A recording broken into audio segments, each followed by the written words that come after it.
পরীক্ষার ফলাফল প্রকাশে একাধিক গরমিল এবং ছাত্রছাত্রীদের ভবিষ্যৎ নিয়ে অনিশ্চয়তার অভিযোগে সোমবার উত্তাল হয়ে উঠল কৈলাসহরের রামকৃষ্ণ মহাবিদ্যালয়। এদিন অখিল ভারতীয় বিদ্যার্থী পরিষদ বা এবিভিপির ছাত্র সংগঠনের নেতৃত্বে কলেজে বিক্ষোভ কর্মসূচি পালিত হয়।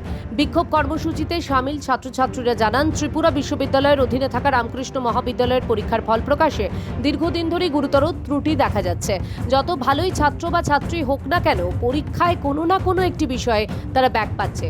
পুনরায় পরীক্ষা দিলেও ফলাফল একই আসছে। যারা দ্বাদশ পরীক্ষায় ৮০ বা ৯০% নম্বর নিয়ে পাশ করেছে, তারাও কলেজের প্রথম সেমিস্টারের পরীক্ষায় ফেল করেছে। আবার কেউ পাশ করলেও অনলাইনের ফলাফলে ব্যাক দেখাচ্ছে। এটি মূলত বিশ্ববিদ্যালয়ের সমস্যা, কিন্তু এই সমস্যা জেরে ছাত্রছাত্রীদের ভবিষ্যৎ অনিশ্চিত হয়ে পড়ছে। ছাত্রছাত্রীরা জানান, তাই তারা আন্দোলনে সামিল হয়েছেন।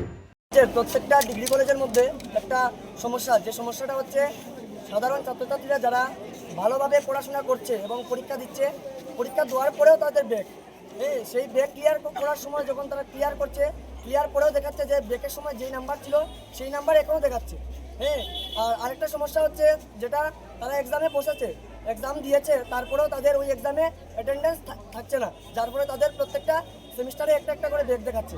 বিষয়টি নিয়ে জানতে চাওয়া হলে রামকৃষ্ণ মহাবিদ্যালয়ের অধ্যক্ষ ডক্টর অজিত বর্মন জানান, প্রতি সেমিস্টারেই ছাত্রছাত্রীদের একটি করে বিষয় ব্যাক আসছে। বিষয়টি নিয়ে ডেপুটেশন প্রদান করেছে ছাত্ররা। ডেপুটেশনের যৌক্তিকতা রয়েছে, কারণ এই ধরনের ঘটনা ঘটছে। তিনি জানান, ডেপুটেশনের প্রতিলিপি তিনি ত্রিপুরা বিশ্ববিদ্যালয়ের কন্ট্রোলার এবং উচ্চ শিক্ষা দপ্তরের অধিকর্তার নিকট পাঠিয়ে দেবেন। ডেপুটেশন দিয়েছে আমাদেরই কলেজের ছাত্ররা। ওরা দেখা যাচ্ছে একটা সেমিস্টারে একটা পেপার পাই ব্যাক আসছে। আমরা বলছি যতই ভালো পরীক্ষা দেয় সবসময় এটা ব্যাকই আসে। কারণ এটা কি প্রবলেম, এটা তো একজ্যাক্ট বলতে পারবো না, কিন্তু ডেপুটেশনের যুক্তিকতা তো আছে, এটা তো হচ্ছে না।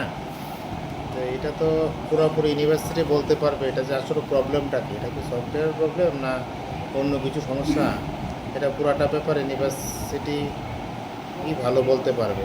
আমাকে ডেপুটেশন দিয়েছে, আমি এটাকে ইউনিভার্সিটির কন্ট্রোলার এবং আমার higher authority director of higher এডুকেশনকে পাঠিয়ে দেবো।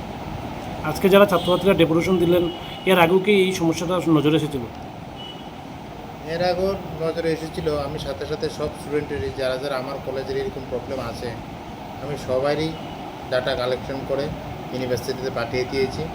এর জন্য স্পেশালভাবে আজকে আমার এক টিচার, অ্যাসিস্ট্যান্ট প্রফেসর নিয়োগ আছে, যাতে এগুলি কতটুকু কারেকশন করা যায় সেটা নিয়ে দেখার জন্য ইউনিভার্সিটির সাথে। এদিন বিক্ষোভ কর্মসূচির অংশ হিসেবে এবিভিপির ছাত্রছাত্রীরা প্রায় 2 ঘন্টা কলেজ অধ্যক্ষ ডক্টর অজিত বর্মনকে কক্ষে তালা বন্ধ করে রাখে।